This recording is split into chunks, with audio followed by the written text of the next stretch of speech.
स्वः तत्सवितुर्वरेण्यं भर्गो देवस्य धीमहि धियो यो नः प्रचोदयात्।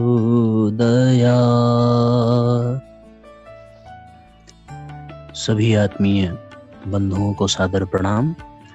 परम पूज्य गुरुदेव परम वंदनीय माता जी के सूक्ष्म सानिध्य में आज हम सभी पुनः स्वाध्याय के लिए एकत्रित हो रहे हैं।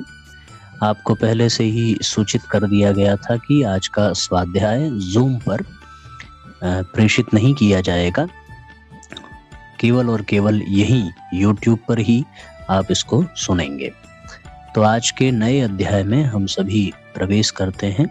उसके पूर्व आप सबसे विशेष प्रार्थना कि जितने भी लोग जुड़ रहे हैं वो शीघ्रता पूर्वक अधिक से अधिक शेयर जरूर कर दें। सभी आपके जितने भी कॉन्टेक्ट्स हैं, जितने भी ग्रुप हैं, सोशल मीडिया के प्लेटफॉर्म पर जितने अधिक लोगों तक आप इस लिंक को भेजेंगे और उतने अधिक लोग इसको सुनेंगे। इससे बहुत शानदार तरीके से गुरुजी के विचार लोगों तक पहुंचेंगे।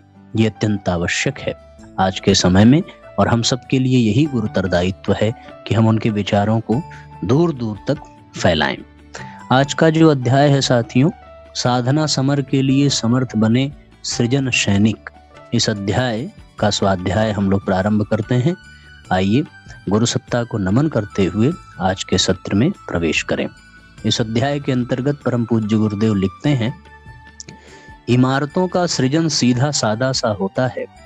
पुल, सड़कों, बांधों का निर्माण निर्धारित नक्शे के आधार पर चलता रहता है, पर युगों के नवसृजन में अनेकानेक पेचीदगियां और कठिनाइयां आ उड़ेली हैं। कार्य का स्वरूप ही ऐसा है जिसमें प्रवाह के उलटने के प्रयास, जूझने की विद्या ही प्रमुख बन जाती है।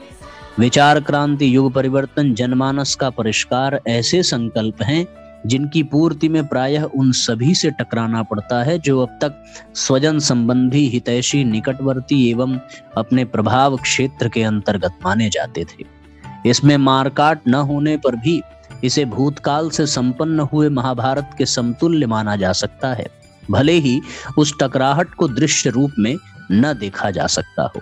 अभिमन्यु चक्रव्यूह में अकेला ही घिर पड़ा था, सब दिशाएं शत्रुओं से अवरुद्ध थीं। ऐसी दशा में भी अर्जुन पुत्र ने समय की महती आवश्यकता और न्याय नीति को विजयी बनाने की ललक में वह सब कुछ किया जो उसके बलबूते में था। इस संदर्भ में उसे प्राण गंवाने पड़े, पर विजय दुंदुभी इतिहासकार अनंत काल तक उसी के यशगान की बजाते रहेंगे। इसी स्तर का साहस उन्हें भी अर्जित करना पड़ेगा जो अवांछनीयता, मूढ़ मान्यता, लोभ, लिप्सा, संकीर्ण स्वार्थपरता और निकृष्टता के व्यामोह को चीरकर नवसृजन का मार्ग बनाना चाहिए।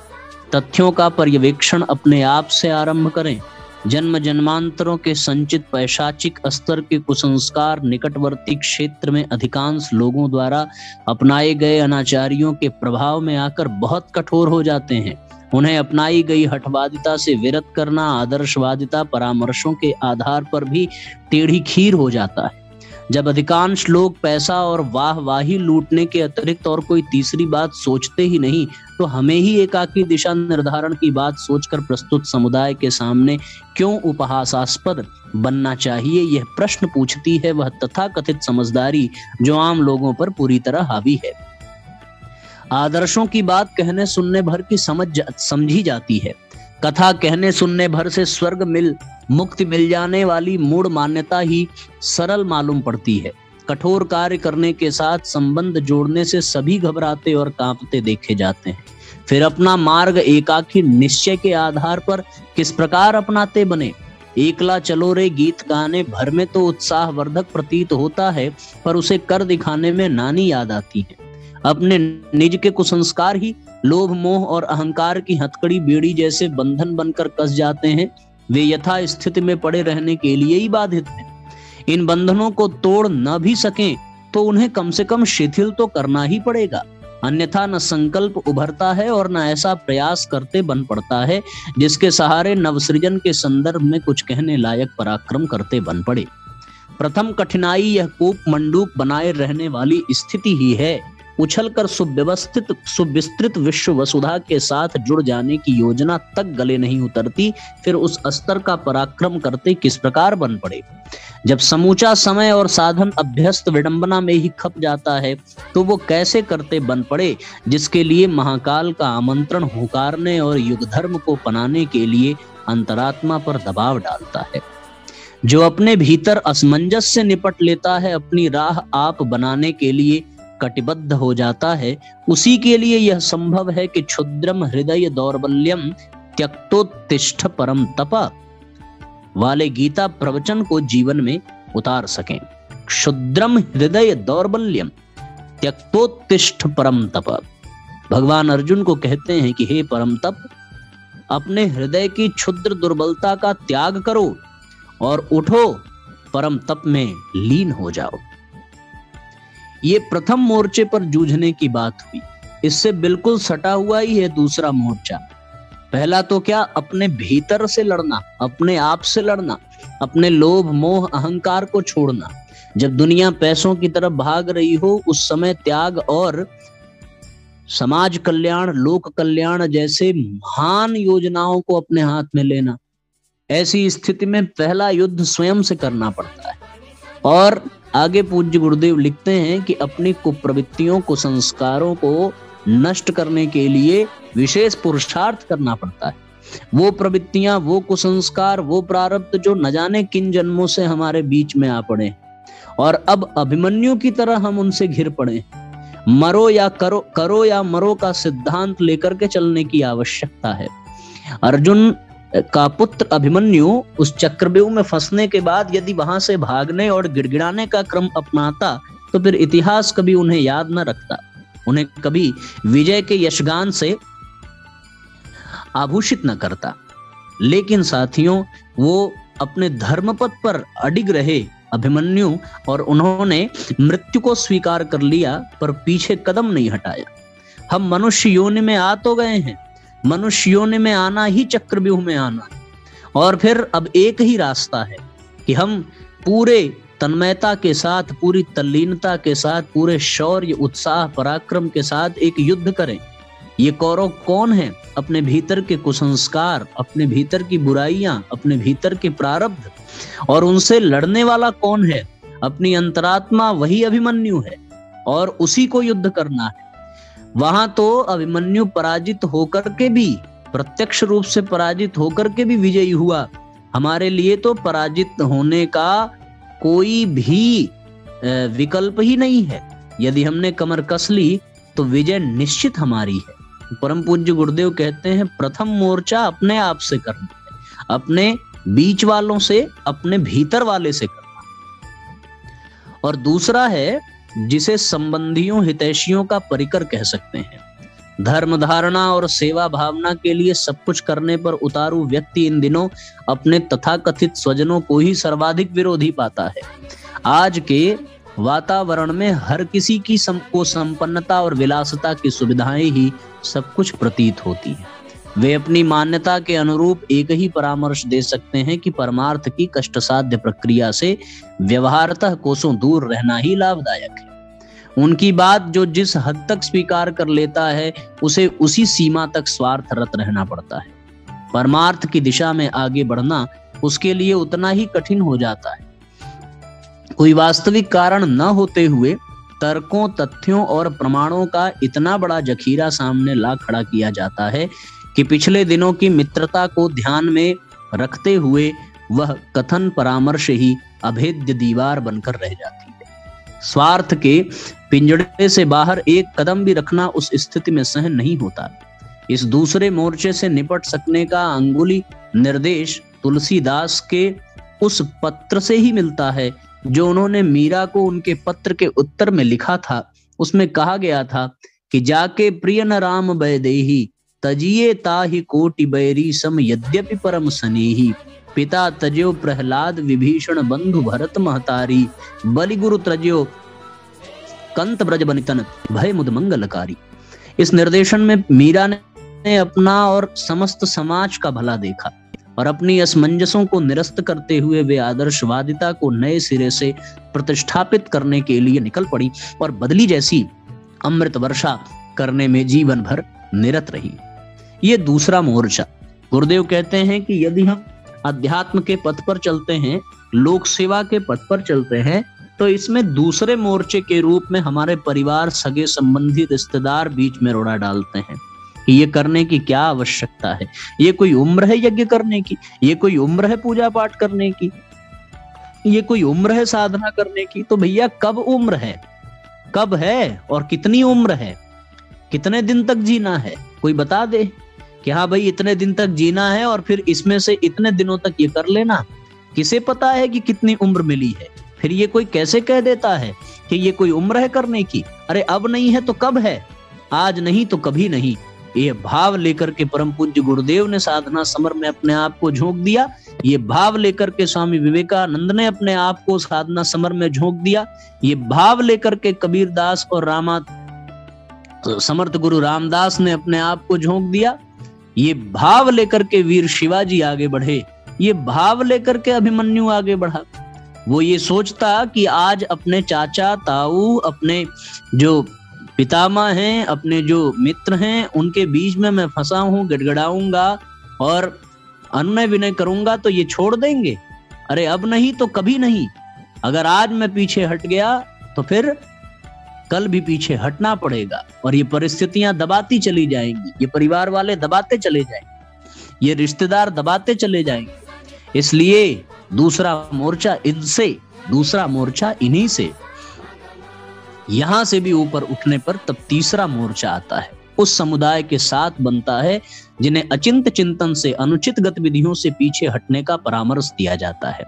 वे इतने भले कहां होते हैं कि भ्रांतियों के विपरीत जो श्रेयस्कर अनुरोध किया जा रहा है उसे सहज स्वीकार कर लें।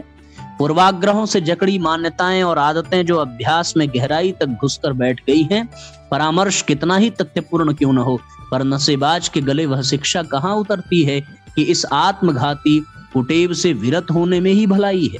वह परामर्शदाता से तर्क से न जीत सकने की संभावना देखते हुए कभी कभी हाँ भी कर देता है, पर वह आश्वासन बहकावा भर होता है।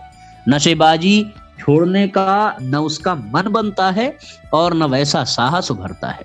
ठीक ऐसी ही कठिनाई तब सामने आती है जब पैर से सिर तक कीचड़ में धंसे हुए लोगों को अपनी स्थिति बदल लेने के लिए कहा जाता है।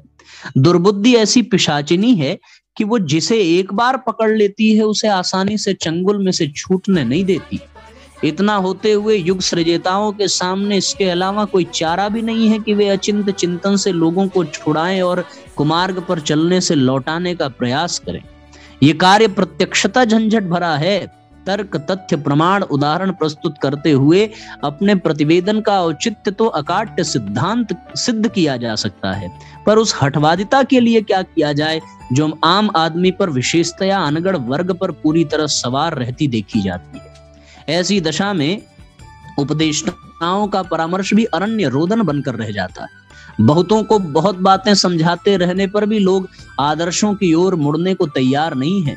लाभ को हानि और हानि को लाभ समझने की दृष्टि जो उनकी परिपक्व हो गई है, ये बहुत बड़ी विडंबना है कि तीसरा वर्ग जो ये समाज है, आपने स्वयं को साधक बनाया, अपने परिवार से ऊपर उठ करके परिवार वालों को मानकर उनका विरोध करके आप इस क्षेत्र में आए, तो फिर किन के लिए आए? बोले लोक कल्याण के लिए आए। और लोक कल्याण के लिए जब लोगों के बीच में आप गए तो उन्हें अपनी स्थिति बदलना स्वीकार ही नहीं है, क्योंकि उनको लाभ को हानि समझ आती है और हानि को लाभ समझने की दृष्टि उनकी पनप गई है, और वो दृष्टि न केवल पनपी है बल्कि परिपक्व हो गई है। आदमी सिर से लेकर के पैर तक कीचड़ में धंसा हुआ और उस स्थिति का वो त्याग नहीं करना चाहता, क्योंकि बाहर निकलने के लिए मेहनत करनी पड़ेगी, बाहर निकलने के लिए स्नान करना पड़ेगा, बाहर निकलने के लिए एक नई पहचान बनानी पड़ेगी, नए वस्त्र धारण करने पड़ेंगे। इतना कौन करने जाए? इससे अच्छा है कि कीचड़ में पड़े रहो।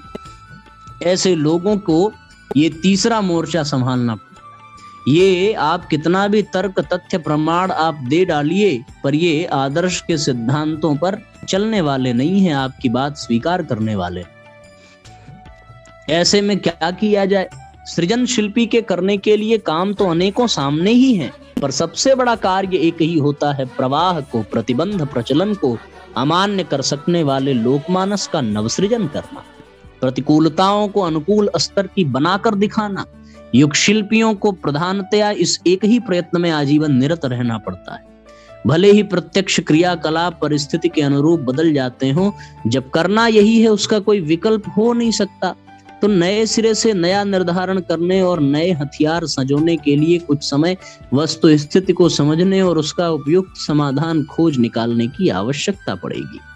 बड़े काम हल्के साधनों के सहारे संपन्न नहीं हो पाते, उनके लिए अधिक समर्थ साधन जुटाने होते हैं। बंदूकों के दांत खट्टे करने के लिए तोप के गोलों का प्रहार ही विकल्प रहता है।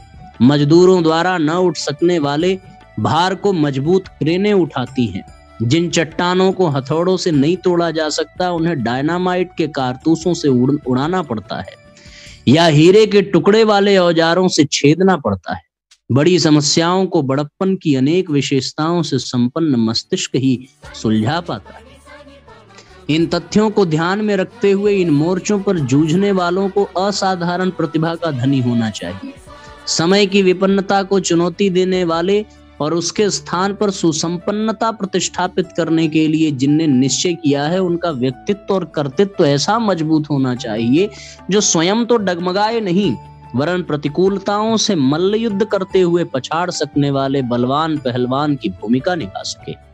किसी महान प्रयोजन में सफलता का श्रेय हर किसी को मिल नहीं पाता, इसलिए यदि वस्तुतः लक्ष्य साधना हो तो अर्जुन एवं एकलव्य जैसी लक्ष्य के प्रति ऐसी एकाग्रता संजोनी चाहिए जिसमें कोई व्यवधान आड़े न आ सके। सृजन शिल्पी को अपना स्तर शब्द भेदी वाण जैसा बनाना चाहिए, जिसे निशाना भेदने के अतिरिक्त और कहीं भटकने जैसी कठिनाई का सामना करना ही न पड़े। मनस्वी ऐसे ही लोगों को कहते हैं। मनस्विता के सहारे वे इंद्र, व्रज और ब्रह्मास्त्र की तरह अभेद्य लक्ष्य भेद सकने में समर्थ होते रहे।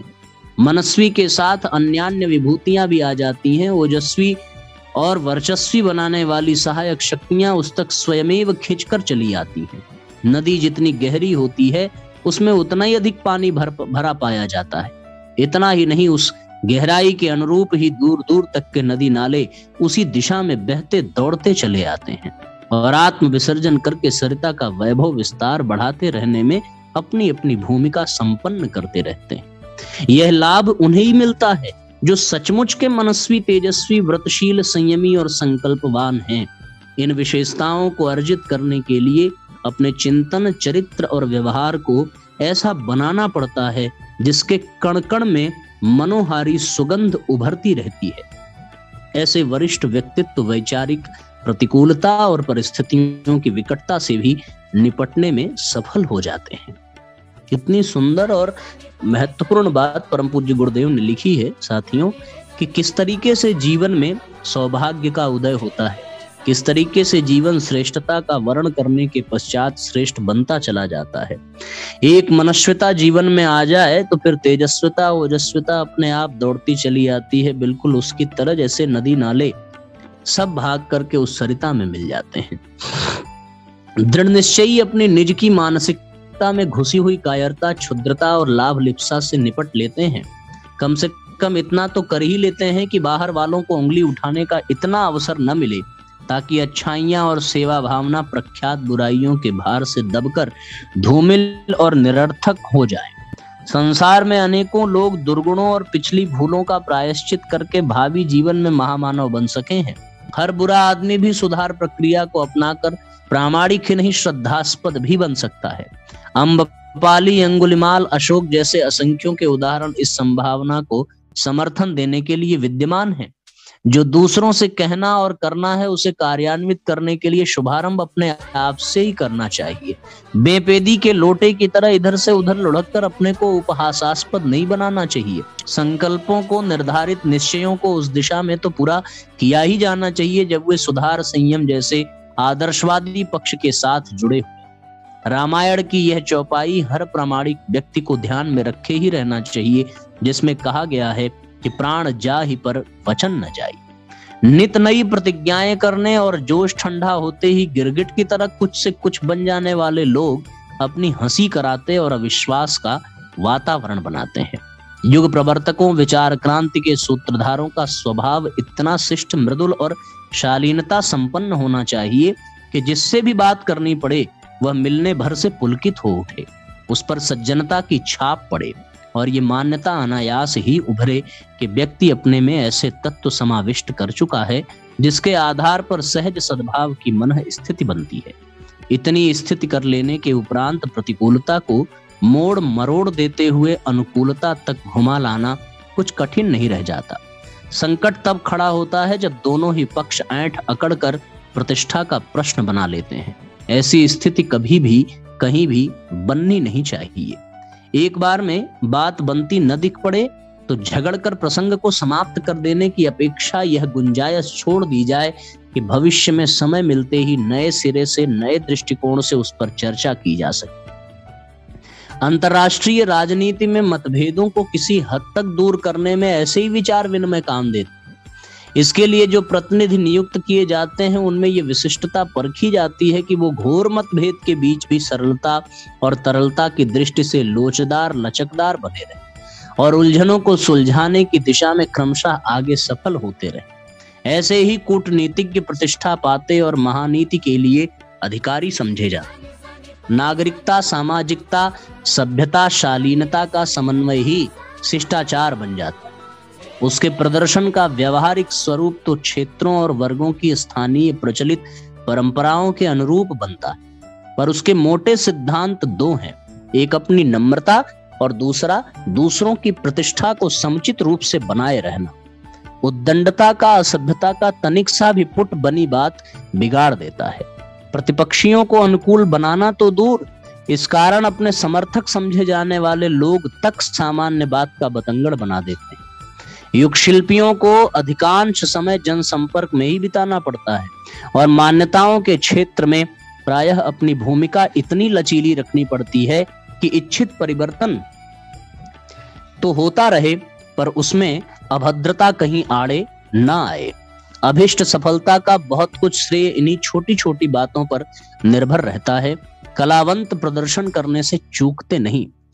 युग शिल्पी को अपने व्यवहार में दो अन्य बातों का समावेश करना चाहिए जो देखने में साधारण मालूम पड़ती हैं पर उनकी प्रतिक्रिया असाधारण स्तर की होती है।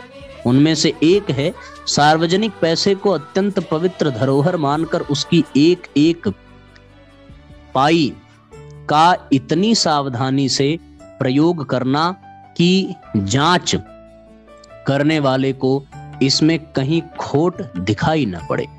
साथ ही अपनी अंतरात्मा और सर्वसाधारण को यह विश्वास बना रहे कि दान के पैसे में कहीं किसी प्रकार की कोई गड़बड़ी नहीं हुई। जिसके भी हाथ में वह धन रहा उसके द्वारा संतों जैसी निष्प्रियता की दृष्टि से इस प्रसंग में सतर्कता बरती ही जानी चाहिए। दूसरा प्रसंग है नर और नारी के मध्यवर्ती संबंधों का। सार्वजनिक क्षेत्र में नर और नारी मिलजुल कर ही सामूहिक कार्यक्रमों और आयोजनों को संपन्न करते हैं। ऐसी दशा में इस आशंका की गुंजाइश रहती है कि कहीं अनैतिक चिंतन और आचरण आड़े न आने लगा। भावनाओं की पवित्रता तो ऐसे प्रसंगों में अक्षुण्ण रहनी ही चाहिए, पर साथ ही यह भी नहीं भूलना चाहिए कि तरुण और तरुणियों की घनिष्ठता, निकटता और असाधारण सहकारिता भी साधारण जनों की आंखों में खटकती है। उतने भर से आशंकाओं का ऐसा बवंडर बन पड़ता है कि जो बदनामी के स्तर तक पहुंचा देता है। ऐसी दशा में न केवल संबंधित व्यक्तियों को वरन उस लक्ष्य को भी भारी क्षति पहुंचती है जिसके लिए एकत्रित हुआ गया था और मिलजुल कर काम करने में कुछ अनुचित नहीं माना गया था। अपनी दृष्टि और क्रिया कुछ भी क्यों न रही हो, पर लोग तो लोग हैं। संसार में प्रचलित अनेक विसंगतियों को देखते हुए अशुभ आशंका कहीं भी की जा सकती है। इस लोक मान्यता को ध्यान में रखते हुए संस्थागत हिसाब किताब में तथा नर नारी की निकटता वाले अवसरों पर उतनी अधिक सावधानी बरतनी चाहिए कि कुकल्पना के लिए कहीं कोई गुंजाइश ही शेष न रहे। यहाँ एक बात और हर समाज सेवी को नोट कर लेनी चाहिए कि श्रेय पाने हर प्रसंग में अपने को अग्रणी सिद्ध करने वाले लोग जन साधारण की दृष्टि में ओछे बचकाने समझे जाते हैं और लोग सेवी का बाना पहनने पर भी बहुत घटिया समझे जाते हैं। उनको सम्मान यदि धोखे से कभी मिल भी जाए तो वह कागज के फूल की तरह थोड़े ही समय में अपना आकर्षण खो बैठता है। नेता बनने के लिए लालायित लोग नाम छपाने, चेहरा मटकाने और माइक पर छाए रहने की कोशिश करते हैं। बड़प्पन जताने के लिए व्याकुल लोग कुछ हाथ में रहा हो तो उसे भी गंवा बैठते हैं। इसके अनेकों प्रतिस्पर्धी, विरोधी और ईर्ष्यालु उपज पड़ते हैं। ऐसे विग्रहों का परिणाम उस संगठन या मंच को भी बदनाम करता है जिस पर चलकर वे ऊंचे बनना चाहते हैं। वे स्वयं बदनाम होते हैं और उस संगठन को ले डूबते हैं जिसके कि वे नेता कहलाना चाहते थे। गांधी जी का सादगी, सज्जनता और विनम्रता प्रसिद्ध थी, इसलिए वे कांग्रेस के कोई नियुक्त नेता पदाधिकारी न होते हुए भी उस समुदाय के लिए प्राण बने हुए थे। व्यक्तित्व उभारने का यही राजमार्ग है। नेतागिरी के लिए उछल कूद करने वाले तो मात्र नट नर्तक स्तर के अभिनेता बनकर रह जाते हैं। प्रामाणिकता के अभाव में कोई भी देर तक श्रद्धास्पद नहीं रह सकता और न उसकी नेतागिरी देर तक चलती है। सृजनशिल्पी इस तथ्य से भली प्रकार अवगत रहें तो ही ठीक है। तो इस तरीके से साथियों, ये बहुत ही सरल और बहुत ही श्रेष्ठ सूत्र अपने भीतर पिरोए हुए आज का ये अध्याय बहुत ही मार्मिक और हृदय स्पर्शी है। इसमें बताए गए एक एक सूत्र हम सबको नर से नारायण बना सकते हैं। ऐसी स्थिति में हमारा यह कर्तव्य है कि हम स्वयं भी इसे अपने जीवन में उतारें, साथ ही अन्यों तक भी इसे प्रेषित करें। अगला अध्याय हम लोग कल से पढ़ेंगे। यदि आपका कोई प्रश्न हो या कोई बात न समझ में आई हो तो उसे चैट बॉक्स में जरूर लिख करके भेज देंगे। अगले दिन के स्वाध्याय में आपको उसका समाधान किया जाएगा। प्रयास यही होगा कि लाइव आपको स्वाध्याय मिले अगले सत्र में। यदि कोई व्यवस्था न बन पाई तो फिर ये सर्वोत्तम उपाय है जिसके माध्यम से आप लाइव भी जुड़े हुए हैं और वीडियो भी रिकॉर्डेड है। आप इसको अधिक से अधिक शेयर जरूर करें। सबको प्रणाम। आइए गायत्री मंत्र साथ साथ। ओम भूर्भुवः स्वः तत्सवितुर्वरेण्यं भर्गो देवस्य धीमहि धियो यो नः प्रचोदयात्। सभी साथियों को सादर प्रणाम, सभी को धन्यवाद, सभी को नमस्कार। बहुत बहुत मंगलमय हो।